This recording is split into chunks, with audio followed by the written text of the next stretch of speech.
Boa tarde, queridos irmãos, companheiros do Ideal Espírita.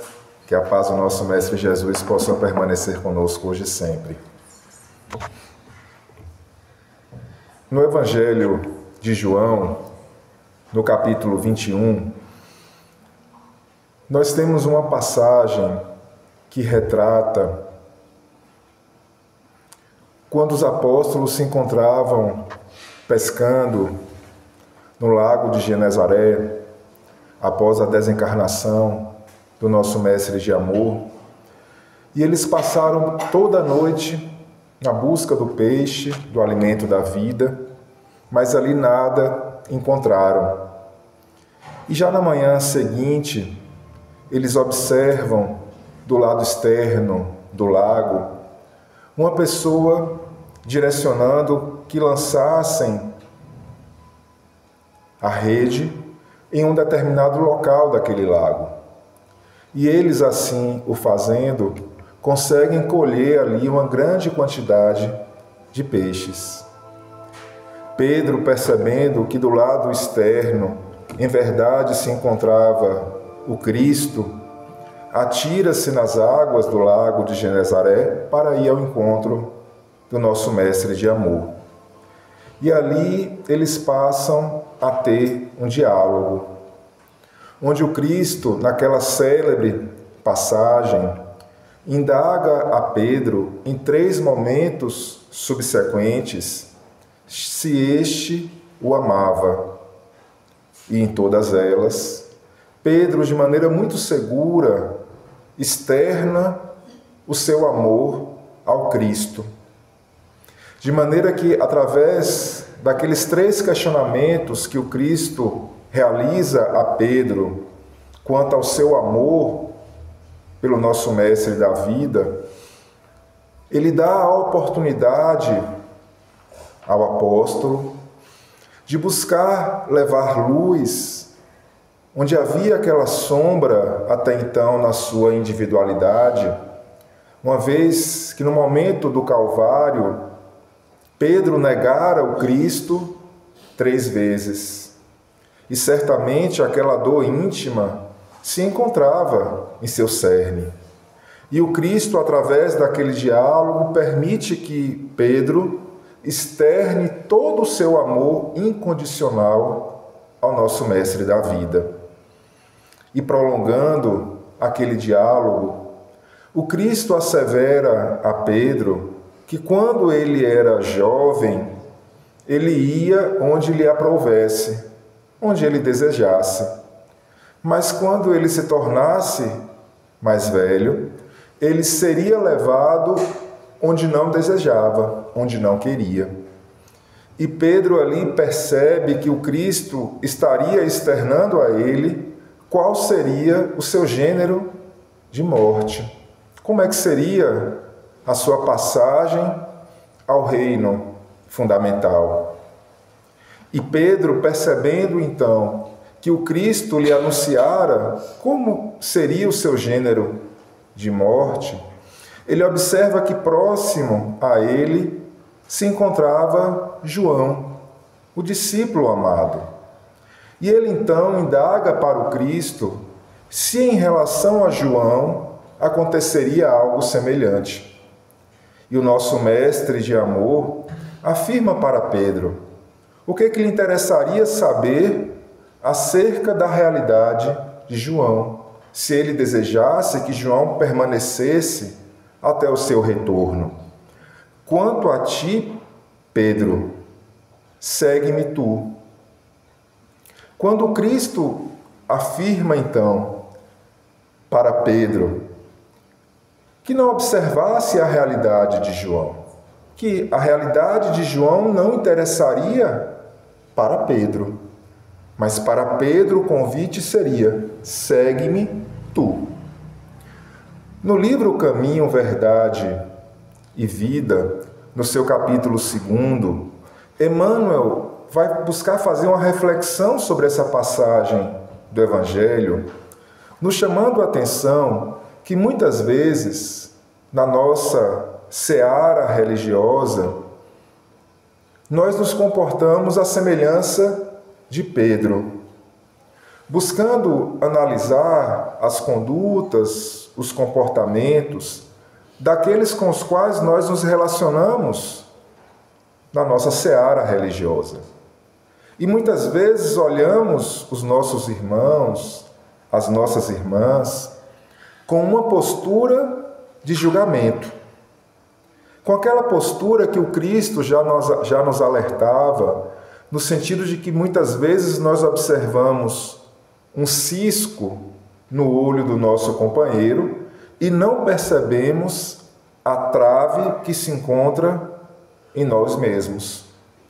E Emmanuel, então, nos alerta como seria importante se cada um de nós buscássemos nos preocupar apenas conosco, apenas com a nossa realidade individual, sem investirmos as nossas energias em buscarmos analisar comportamentos, condutas alheias.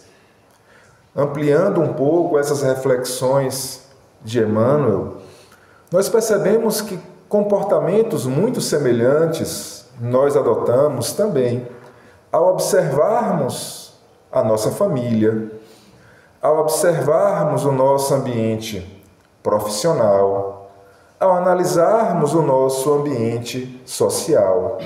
Muitas vezes estamos ainda mais preocupados em julgar o outro do que buscarmos verdadeiramente nos observar, do que buscarmos verdadeiramente identificar quais são as nossas dificuldades íntimas, quais são as fraquezas, quais são os comportamentos que ainda causam os nossos conflitos existenciais. Estamos muitas vezes com aquele olhar de julgamento externo que o Cristo tanto nos alertara na conduta dos fariseus, que se preocupavam com os outros, mas não observavam a si próprios. E nós muitas vezes estamos também nessa postura farisaica de analisarmos comportamentos, condutas alheias, sem percebermos as nossas dificuldades íntimas. E quando o Cristo traz essa passagem com Pedro, asseverando para Pedro que não se preocupasse com a realidade de João, mas que buscasse ele seguir o Cristo, com as luzes que nos são trazidas pela nossa doutrina espírita, nós percebemos que cada um de nós é uma realidade única. Porque na condição de espíritos imortais que somos construtores do nosso próprio destino. E a nossa trajetória, ela é individual. Cada um detém as suas conquistas e os seus desafios. Cada um traz as suas possibilidades e traz as suas limitações. E nesse sentido, a nossa doutrina nos esclarece que antes do nosso renascimento, há todo um planejamento reencarnatório realizado pela nossa espiritualidade amiga, com a nossa participação mais ou menos ativa, a depender dos nossos méritos, a depender das nossas conquistas evolutivas. E neste planejamento, leva-se em consideração os nossos erros e os nossos acertos do ontem. Leva em consideração as nossas possibilidades, as nossas conquistas evolutivas e leva em consideração as nossas limitações, as nossas dificuldades, os nossos equívocos do passado. Observamos que esse planejamento reencarnatório, ele tem como fundamento a lei de causa e efeito. Mas que esta lei de causa e efeito, ela se encontra vinculada a uma lei maior, que é a lei de amor. Daí porque o Cristo nos asseverara que não se coloca fardos pesados em ombros leves. Daí o Cristo nos asseverara que o seu jugo é leve, que a sua lei é suave.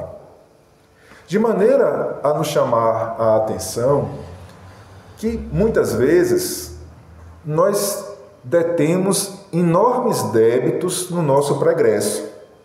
Nós detemos enormes equívocos no nosso ontem.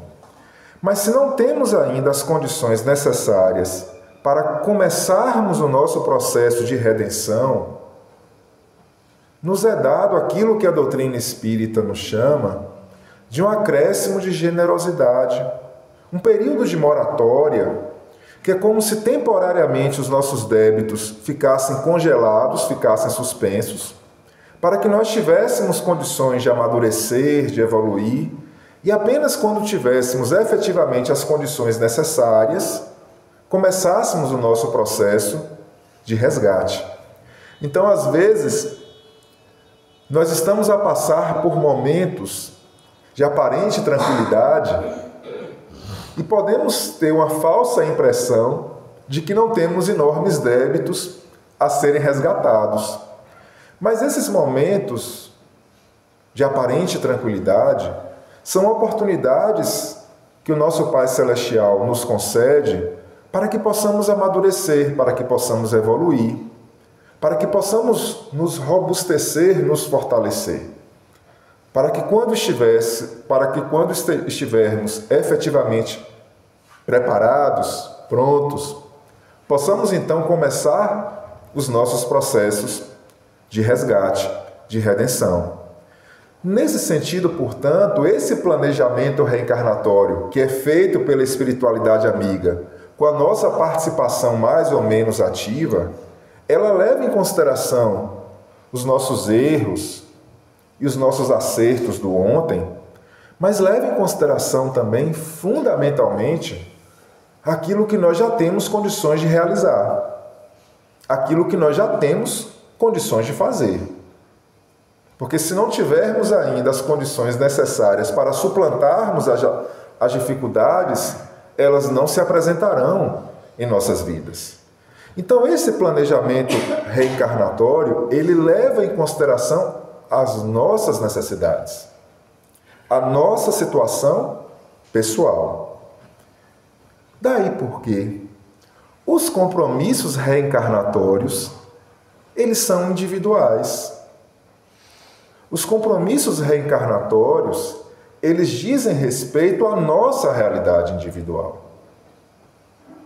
Daí porque, quando a gente observa o outro, seja no nosso contexto religioso, seja no nosso contexto familiar, no nosso contexto profissional, no nosso contexto social, quando a gente observa o outro, a gente não conhece toda a realidade daquele ser. E o nosso olhar de julgamento para com ele só reflete as nossas imperfeições íntimas. Porque às vezes aquelas condutas, aqueles comportamentos que nós observamos no nosso irmão e identificamos como um sinal de fraqueza, como uma mazela, como um vício, às vezes é o melhor que ele pode fazer. Às vezes, no estágio evolutivo em que ele se encontra, aquele comportamento é o máximo que ele alcança. E devemos observar que pode ocorrer de nós não termos as mesmas dificuldades naquele campo, naquela área da individualidade, mas nós temos em outras áreas. Nós trazemos as nossas chagas, os nossos equívocos em outros setores da nossa individualidade. E quem somos nós para aquilatar, para colocar na balança e identificar qual é o maior ou qual é o menor vício? Não cabe a nós fazermos essa análise. Cabe a nós buscarmos ajudar. Cabe a nós buscarmos amparar, entender, compreender sempre, percebendo que a sociedade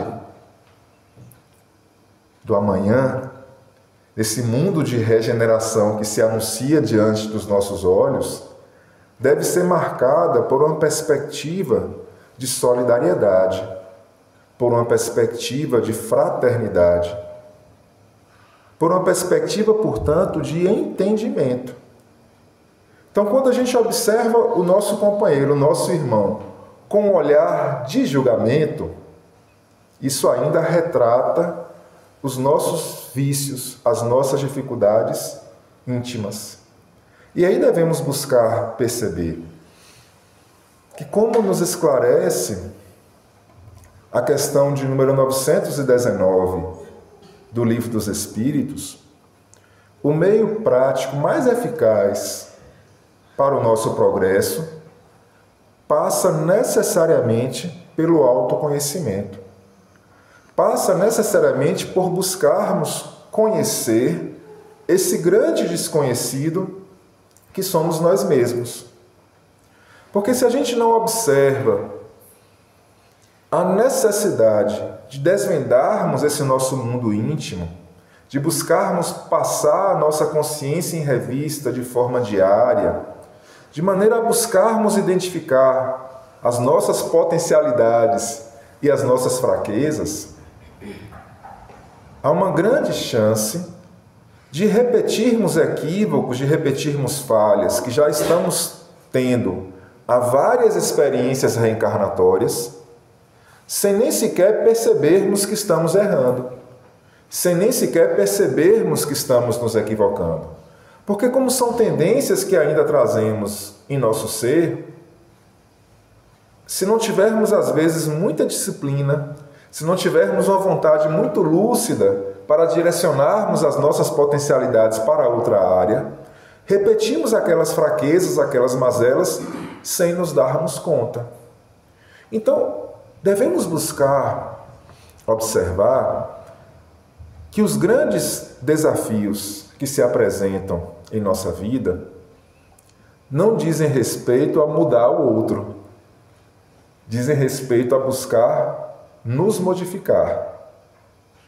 Diz respeito à necessidade que todos temos de enveredarmos os nossos esforços para sermos a cada dia um pouco melhores do que éramos no ontem. A buscarmos a reforma íntima, que deve ser a tônica, para que sejamos considerados verdadeiros espíritas.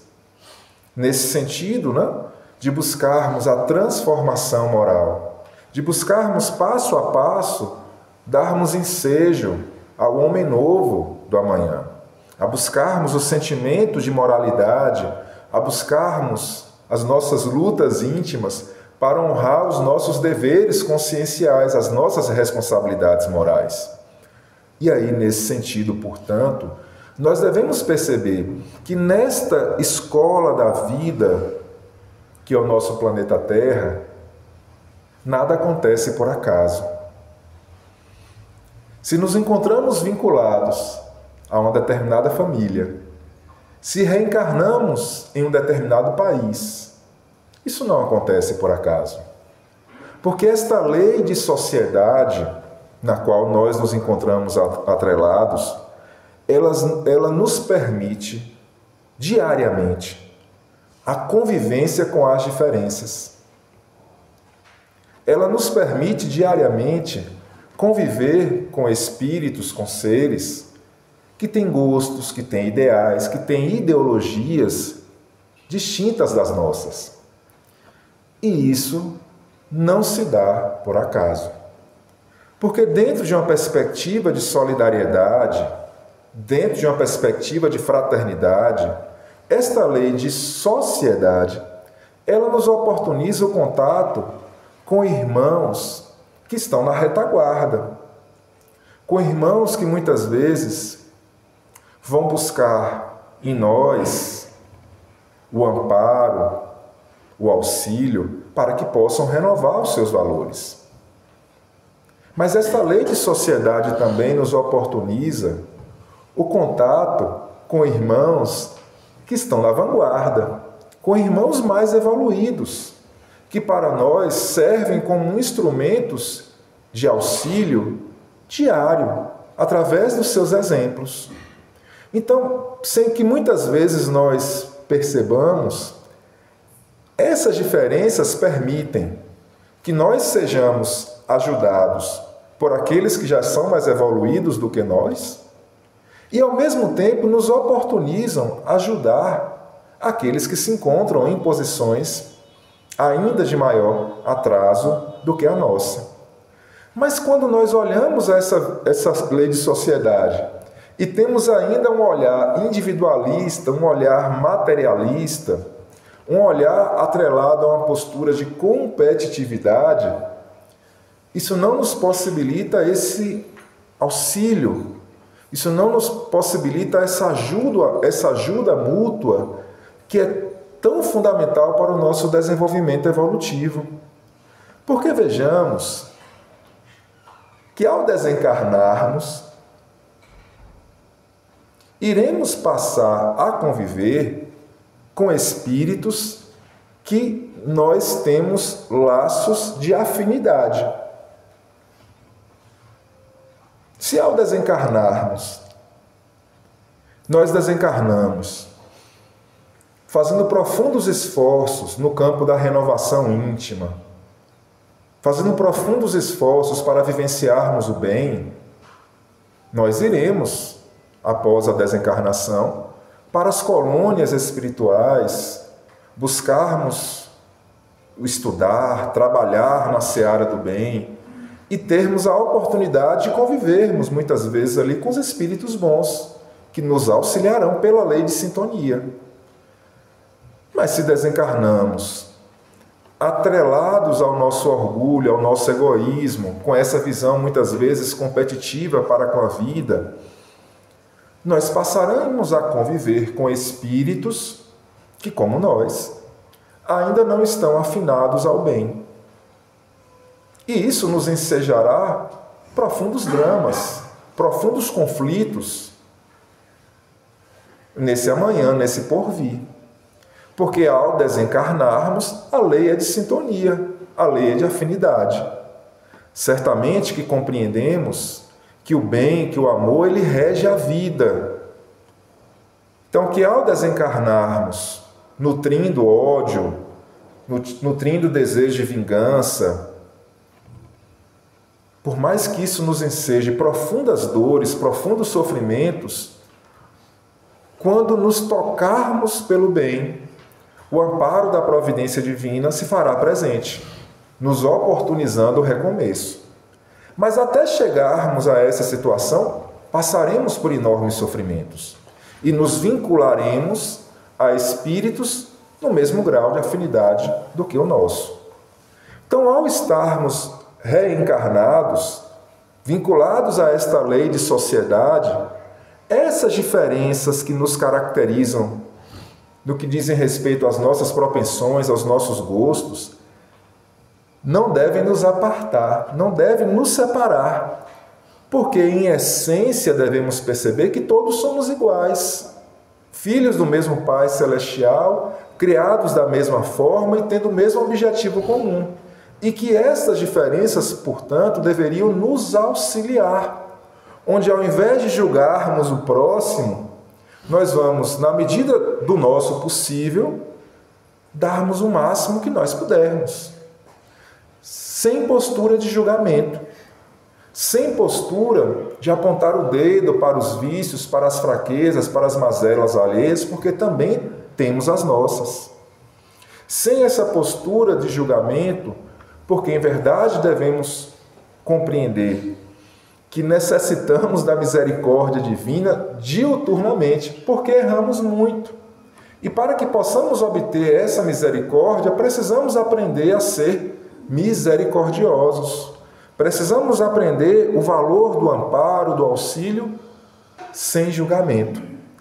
Então, quando Cristo afirma para Pedro: não se preocupe com João, segue-me tu, ele está conclamando as nossas responsabilidades individuais, para que não estejamos tão preocupados com comportamentos, com as atitudes alheias, mas que possamos nós realizar os nossos esforços diariamente para vivenciarmos o amor.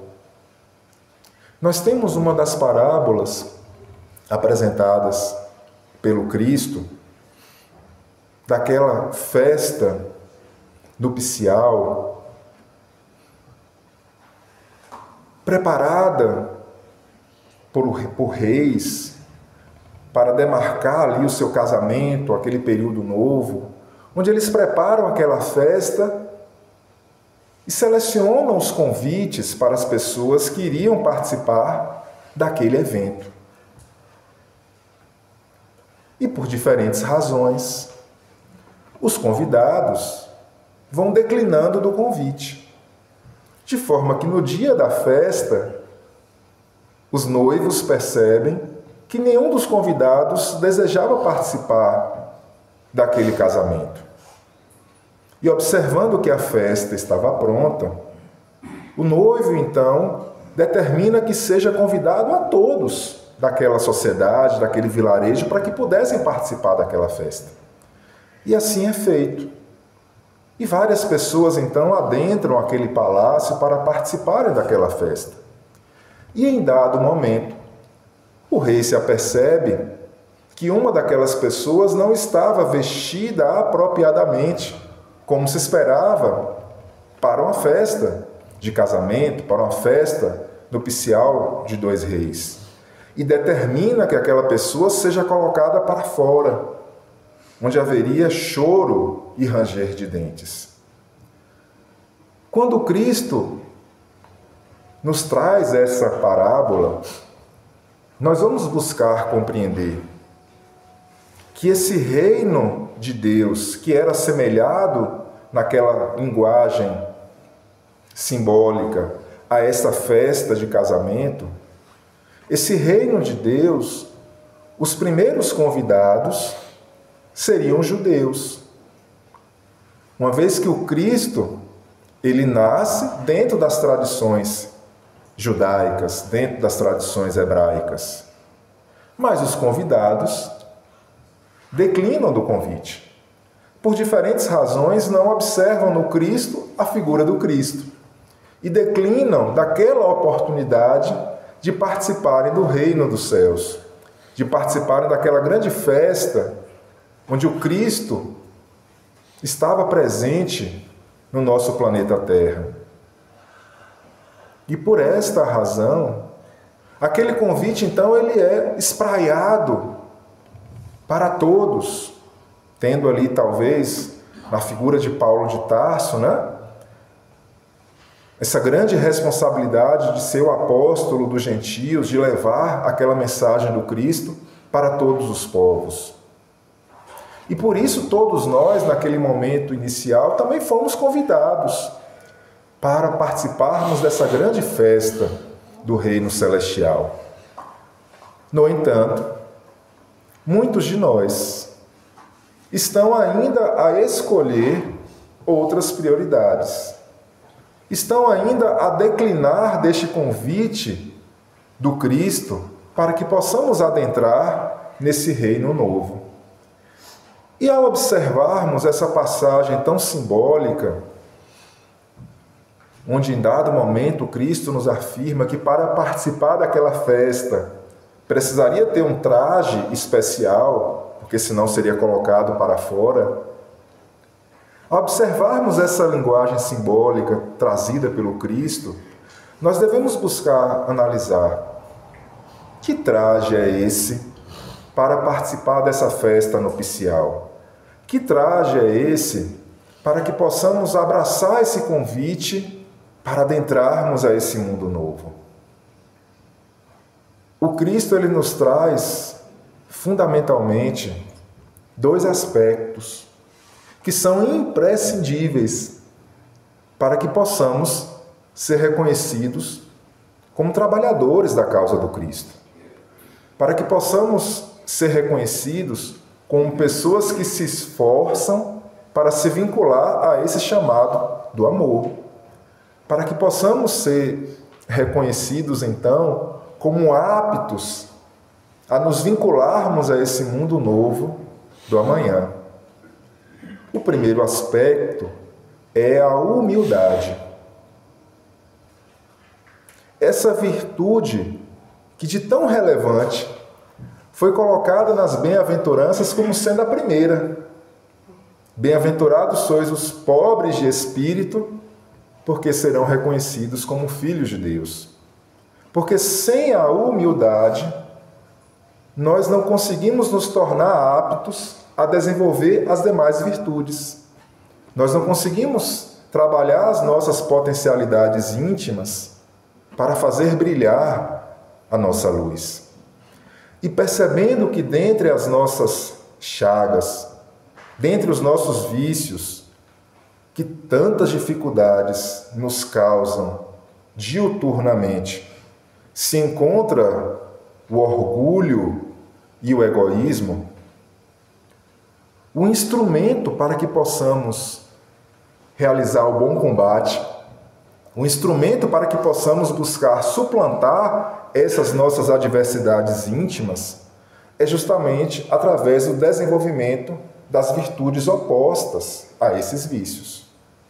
E em relação ao orgulho, devemos buscar desenvolver a humildade. Naqueles ensinamentos do Cristo, onde os últimos serão os primeiros, não buscarmos posições de destaque, não nos envaidecermos com títulos, com posses, porque são efêmeras, mas buscarmos a simplicidade como sendo um valor fundamental da nossa vida, porque devemos efetivamente percebermos que somos todos iguais, que títulos, que posses são passageiros, são efêmeros, e que nada, em verdade, destas questões nós levaremos desta existência.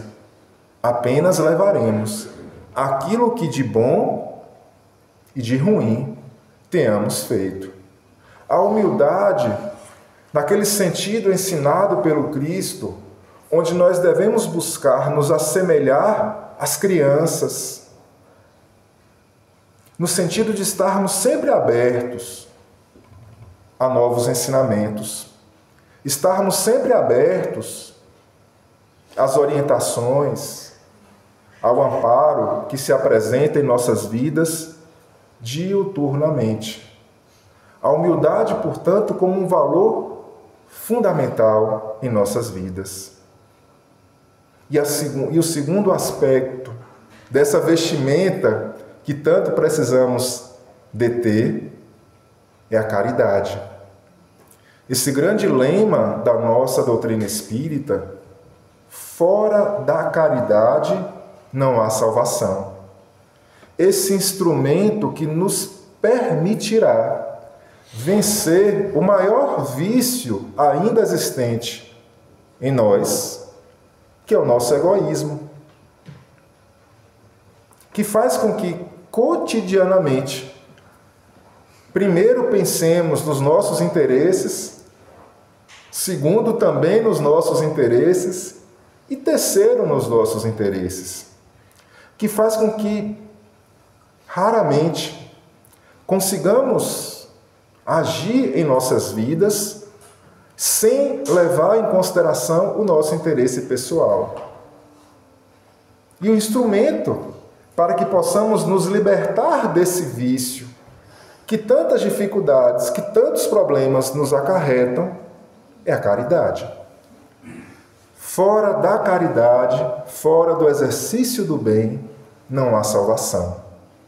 E esta caridade, como nos esclarece a nossa doutrina espírita, ela nos conclama a perceber que ela não se apresenta apenas com a tônica material, da ajuda, muitas vezes, financeira, que ainda é necessária, ainda é imprescindível em uma sociedade tão desigual quanto a nossa. Mas a caridade ela não fica circunscrita a esse aspecto material. Ela tem como seu aspecto central, mais relevante, aquilo que a gente chama da caridade moral, onde verdadeiramente nós nos doamos. Nós damos o que há de melhor em nós, no nosso contexto de relacionamento, no nosso contexto diário, percebendo as nossas responsabilidades, os nossos compromissos nos ambientes aos quais nós nos encontramos atrelados. E aí, meus irmãos, nós devemos buscar observar que lá no Livro dos Espíritos, na sua terceira parte, que trata das leis morais, no capítulo 11, que vai falar da lei de justiça, amor e caridade, nos é apresentada essa lei como sendo uma só: justiça, amor e caridade. Mas quando a gente vai refletir sobre esta lei, nós devemos buscar perceber que a lei de justiça, ela tem um aspecto de autocontenção. A lei de justiça, ela busca conter os nossos naturais impulsos, as nossas naturais tendências, de maneira a nos chamar a atenção de que onde terminam os nossos direitos, começam ali os direitos do nosso semelhante. Que a gente não deve fazer para o outro aquilo que nós não gostaríamos que o outro fizesse para conosco.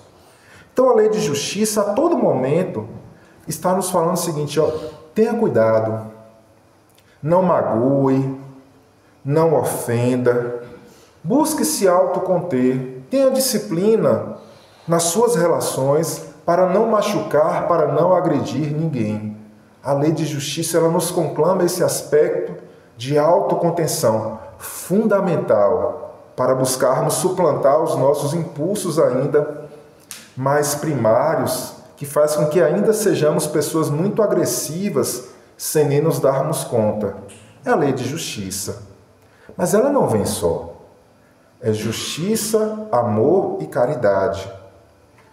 E o amor, ele tempera, ele abranda, ele suaviza a justiça. Porque se nós devemos buscar nos autoconter em relação ao próximo, nós devemos buscar perceber que quando alguém nos ofende, quando alguém nos machuca, quando alguém tem um comportamento para conosco que nós achamos que não deveria ter ocorrido, o convite é para amarmos. O convite é para oferecermos a outra face. O convite é para perdoarmos quantas vezes se façam necessárias. Porque não sabemos por que aquela pessoa agiu daquela forma para conosco. A única coisa que sabemos é que nada é por acaso, que há uma justiça das aflições. Mas a gente não sabe as dores, os dramas, as dificuldades daquele ser que fizeram com que ele tivesse aquele comportamento para conosco. Então é buscarmos amar e buscarmos a caridade como esse amor colocado em ação para irmos ao encontro das necessidades do próximo. Então, quando Cristo nos afirma, segue-me tu, Ele está nos chamando a atenção para sairmos de uma postura de indiferença, para sairmos de uma postura como se as dores, como se os dramas alheios não nos dissessem respeito. Vamos buscar a caridade, vamos buscar a ajuda, vamos buscar nos colocar na condição do próximo, mas percebendo que é para ajudarmos e não julgarmos, que é para buscarmos ser pessoas caridosas e não pessoas que apontam os dedos na ferida, nas dificuldades a todo momento. Então o segue-me tu, ele nos conclama a buscarmos ter muito cuidado conosco, termos muita disciplina, buscarmos a autocontenção, buscarmos a fé fervorosa que nos oportuniza um olhar diferenciado para a vida, para conosco. Mas em relação ao próximo, a amorosidade, tolerância, compreensão, sem julgamento. A lei de sociedade, ela não se apresenta por acaso. Essas diferenças às quais nós nos encontramos vinculados não são por acaso. Elas nos oportunizam, mesmo que não nos demos conta, aprender com aqueles companheiros que pensam diferentes de nós, que têm gostos distintos do que os nossos. Mas que possamos, então, observar essa realidade múltipla da vida, percebendo que dentro de uma perspectiva de solidariedade, de fraternidade, o convite não é para julgarmos quem quer que seja. O convite é para buscarmos a nossa transformação moral. É para buscarmos a vivência do Evangelho em nossas vidas. E desta maneira, mesmo sem nos darmos conta, nós vamos servindo de exemplos, nós vamos auxiliando aqueles que se encontram na retaguarda. Muita paz, assim seja.